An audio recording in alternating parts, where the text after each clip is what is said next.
Catatan panjang peristiwa-peristiwa pahit persaingan politik mengajarkan para pedagang Eropa itu untuk membagi dan mengkapling-kaplingkan wilayah Nusantara untuk kepentingan masing-masing. Sementara interaksi mereka dengan penguasa dan masyarakat lokal juga menumbuhkan sikap oportunistik dan kemudian berkembang dengan rupa-rupa tipu muslihat dan siasat licik. Setelah VOC berdiri, para pedagang Belanda memiliki kekuatan besar untuk memaksa kehendak kepada penguasa dan masyarakat lokal Nusantara. Isi perjanjian dengan daerah itu lucu. Cuma VOC cuma menuntut bahwa mereka mengakui kekuasaan VOC. Itu aja. Nanti baru disebut mereka harus ada semacam menyetor sekian, jadi kayak perjanjian dagang. Yang mereka butuhkan hanya pengakuan kekuasaan. Yang orang kita nggak ngerti bahwa itu secara diplomatik oleh pihak Eropa itu dianggap Anda udah menguasai.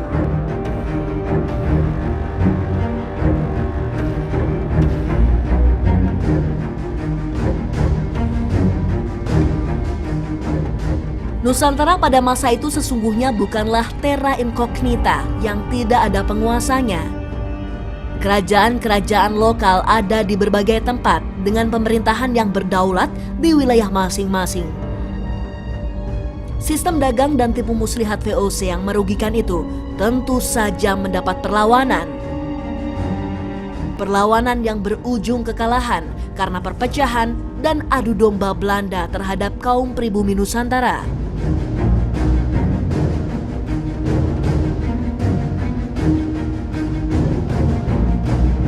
Perlawanan itu nggak selalu dalam bentuk penentangan terhadap kolonial ya. Itu tergantung karena kadangkala para penguasa lokal juga memanfaatkan kehadiran dari orang-orang barat ini, terutama kalau konteks abad 17-18 Belanda untuk kepentingan mereka di dalam persaingan dengan penguasa-penguasa lokal yang lain. Jadi kalau mereka beraliansi dengan Belanda misalnya begitu ya, artinya mereka memiliki tambahan kekuatan dalam persaingannya dengan kerajaan yang lain. Ini harus kita lihat dalam konteks bahwa ketika itu belum ada yang namanya Indonesia. Jadi ketika itu masih kerajaan-kerajaan lokal yang saling independen berdiri sendiri. Jadi tidak selalu seperti yang kita bayangkan isinya itu mereka melawan kolonial, enggak juga. Kadang-kadang mereka memanfaatkan Belanda juga untuk bersaing dengan kekuatan lain. Contohnya itu misalnya ketika Belanda atau VOC itu mencoba untuk mengalahkan kerajaan Kuatalu ya, di Sulawesi Selatan. Itu seorang penguasa Bugis namanya Arupalaka itu bekerja sama dengan VOC untuk mencoba membantu untuk menaklukkan Kuatalu. Bukan karena mereka itu membela penjajah, bukan, tapi karena ketika itu Kuatalu menghegemoni wilayah kekuasaan Bone yang adalah kerajaan orang Bugis. Dan ini bisa dipahami dalam konstelasi situasi politik di abad ke-17 ya. Jadi siapapun yang bisa digunakan untuk membantu mereka dalam konteks politik lokal itu akan mereka manfaatkan. Jadi kisahnya tidak selalu tentang perlawanan. Memang perlawanan terjadi, tapi kadangkala justru Belanda dimanfaatkan juga untuk kepentingan-kepentingan politik lokal.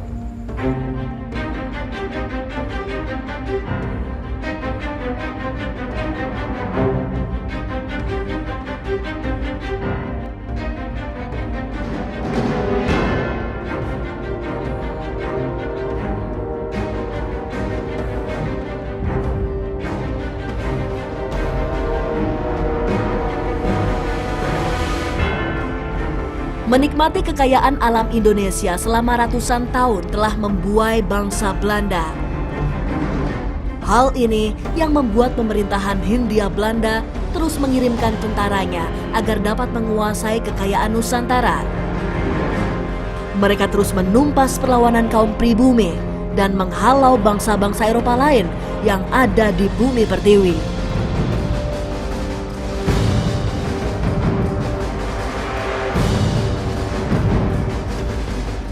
Portugis itu nggak seperti Belanda. Jadi mereka menganggap bahwa misi mereka untuk datang ke Asia itu terutama berkaitan dengan kepentingan kerajaan Portugis untuk meluaskan pengaruh dan segala macam. Spanyol mirip-mirip Portugis, ini kolonialisme oleh negara. Tapi Belanda itu beda. Yang datang ke sini itu para pedagang. bukan mewakili kerajaan, karena Belanda bukan kerajaan, dia republik ketika itu. Berbagai kota yang independen yang bersatu membentuk federasi menjadi Republik Dutch Republic. Jadi yang datang itu bukan perwakilan kerajaan seperti Spanyol dan Portugis. Dan mereka kemudian karena para pedagang ya kemudian mencari untung. Caranya bagaimana? Membentuk satu perusahaan yang lebih besar supaya nggak bersaing satu dengan yang lain. Ada 6 kota dagang utama di Belanda. Itu semuanya ngirim armada dagang ke Indonesia. Nah kalau mereka bersaing, harga akan hancur.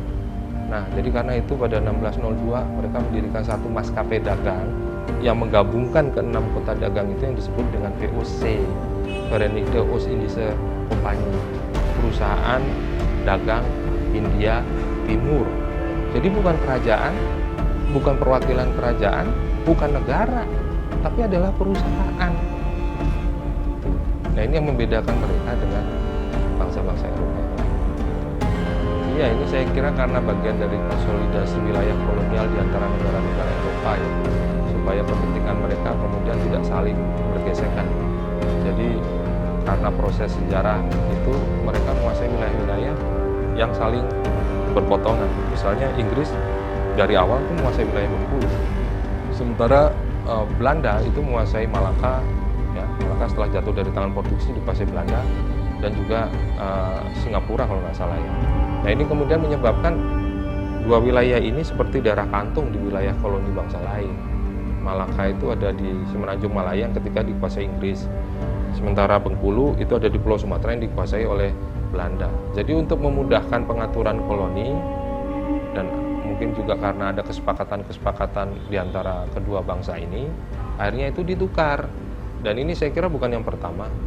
Dulu di abad ke-17 itu dalam kasus perdagangan pala di Kepulauan Banda, Inggris itu pernah menukar satu pulau mereka yang namanya Pulau Run dengan Belanda, yang mendapatkan Pulau Run yang ditukar oleh Belanda untuk Inggris, yaitu Pulau Stuyvesant Island itu di island di mana di Amerika Utara yang kemudian menjadi Pulau Manhattan, dan beberapa koloni lain di Amerika Latin itu dipertukarkan.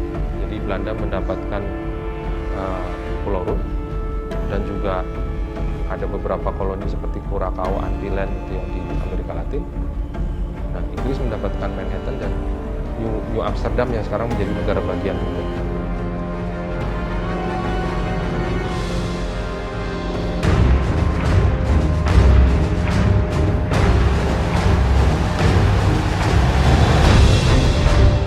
Pada tahun 1602, Belanda membentuk Verenigde Oost-Indische Compagnie atau VOC untuk melindungi kekuatan dagangnya.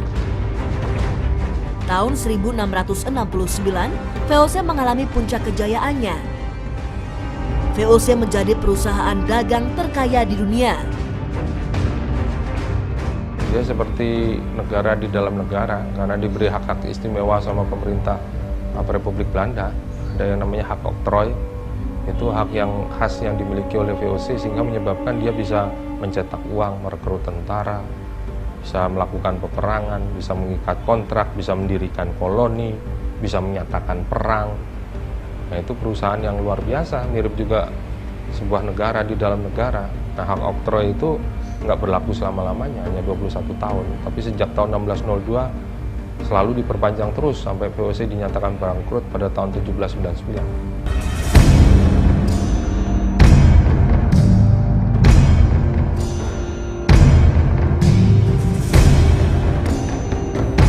Namun akhir tahun 1799, VOC resmi dibubarkan karena mengalami kebangkrutan.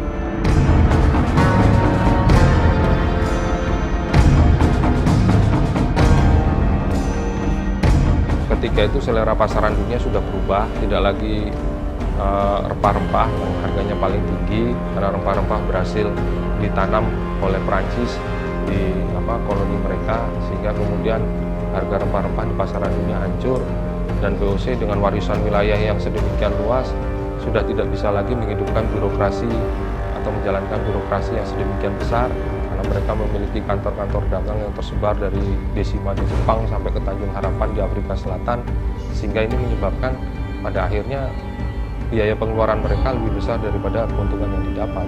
Nah, setiap tahun itu sudah terjadi sejak pertengahan abad ke-18 hal-hal yang merugikan VOC semacam itu, belum lagi perilaku para pejabat tinggi VOC yang ada di kantor-kantor dagang yang tidak terawasi, yang sangat koruptif ya. Jadi mereka terbiasa korupsi, memperkaya diri sendiri karena nggak ada pengawasan, sehingga keuntungan perdagangan bukan masuk ke kas VOC tapi masuk ke para elit pejabat-pejabat VOC itu.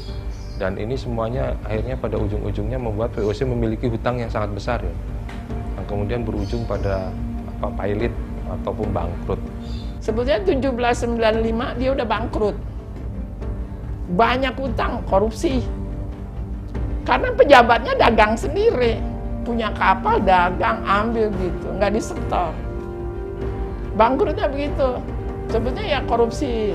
Kalau orang, kita kan nyebut VOC itu Verhan under korupsi. Jadi tenggelam di bawah korupsi.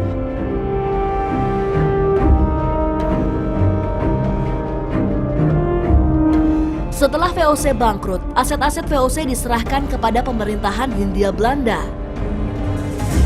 Bangkrutnya VOC nyatanya tidak mengurangi eksploitasi atas bumi Nusantara. Kolonialisasi bahkan kian lama semakin mengakar kuat.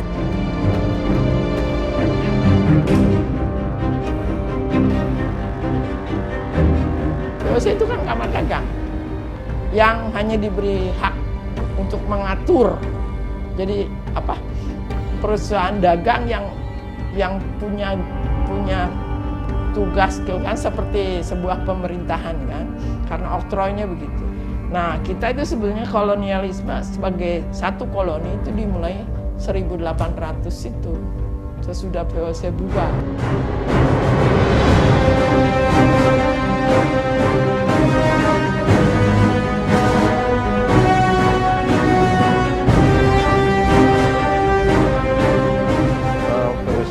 Itu karena salah manajemen ya. Tapi wilayah yang diwariskan ketika itu cukup luas, dan karena kemudian VOC ditutup oleh pemerintah kolonial pemerintah kolonial Belanda ketika itu, akhirnya wilayah koloninya diambil alih oleh pemerintah kolonial, dan ini yang kemudian dijadikan negara kolonial Hindia Belanda. Jadi dengan demikian sebetulnya coraknya beda. Kalau VOC lebih pada eksploitasi perdagangan, kalau Hindia Belanda itu eksploitasi agraria. Jadi dia lebih kepada kegiatan-kegiatan perkebunan dan pertanian yang menghasilkan keuntungan. Kalau VOC lebih kepada kegiatan perdagangan maritim. Beda. Karena eksploitasinya sudah bukan sekedar eksploitasi dagang, tapi sudah eksploitasi agraria. Sementara masyarakat Indonesia ketika itu kan banyak yang bergerak di sektor agraria, pertanian dan perkebunan, sehingga kemudian ini menimbulkan konflik. Karena kepentingan-kepentingan ekonomi kolonial itu beda dengan kepentingan ekonomi produksi untuk kepentingan penduduk. Jadi kemudian muncullah berbagai macam dampak ya, karena penerapan kebijakan seperti tanam paksa.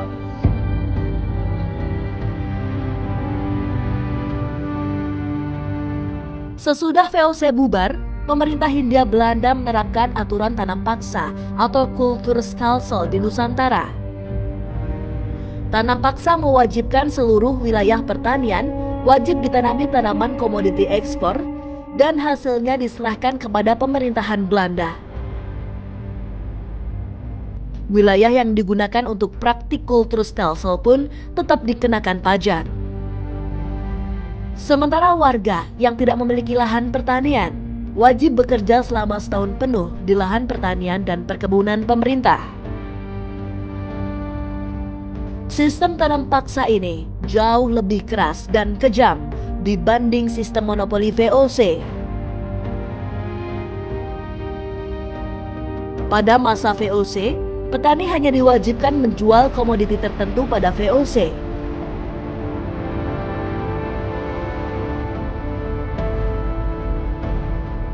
Sementara pada masa tanam paksa, pribumi Nusantara harus menanam tanaman tertentu dan sekaligus menjualnya dengan harga yang ditetapkan pemerintah. Sistem kejam tanam paksa inilah yang memberikan bertumpuk-tumpuk kekayaan dan kemudian membawa zaman keemasan kolonialis liberal Hindia Belanda pada 1835 hingga 1940.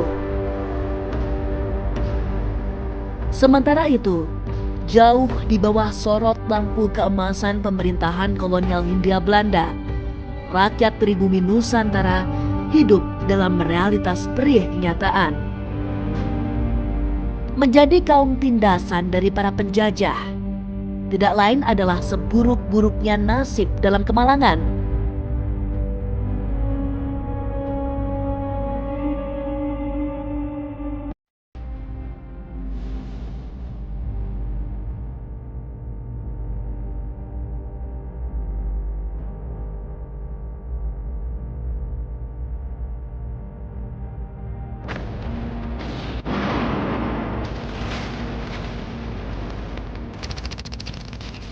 Politik etis itu sebagai dampak dari munculnya kesadaran orang-orang Belanda ya, bahwa ternyata kolonialisme mereka itu membawa banyak penderitaan bagi masyarakat Indonesia, sehingga mereka merasa bertanggung jawab secara moral untuk meningkatkan kesejahteraan masyarakat ya. Caranya dengan melakukan balas budi. Balas budi itu apa? Dengan program kebijakan yang bisa meningkatkan kesejahteraan masyarakat, yaitu melalui apa? Melalui pendidikan, melalui perbaikan fasilitas pertanian dan kegiatan produksi yang lain, dan kemudian juga melalui pemerataan penduduk, artinya penduduk yang di daerah-daerah padat dan mungkin bermasalah karena sering tertimpa bencana kelaparan ataupun mungkin wabah penyakit, itu dipindahkan ke daerah-daerah yang masih kosong. Nah, itulah yang menjadi program kebijakan utama dari politik etis sebagai upaya Belanda untuk meningkatkan kesejahteraan masyarakat Indonesia. Bukan tujuan Belanda untuk membuat orang Indonesia punya kesadaran untuk melakukan melakukan perlawanan secara terorganisir dengan membentuk organisasi. Tetapi itu hasil yang tidak diduga gitu ya. Artinya karena memperkenalkan pendidikan muncullah kesadaran, dan karena muncul kesadaran kemudian muncul kebutuhan untuk membentuk organisasi, dan organisasi ini yang kemudian bisa mewadahi gagasan-gagasan orang Indonesia untuk merdeka gitu.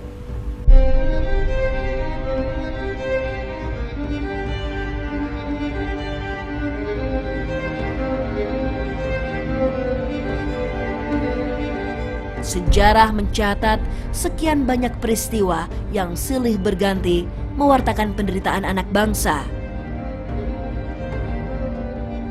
Sampai perlawanan dan perjuangan dikobarkan demi tegaknya kebenaran dan keadilan. Untuk meraih kemerdekaan sebagai jembatan emas terciptanya masyarakat yang adil dan makmur dan sejahtera bagi seluruh rakyat Indonesia.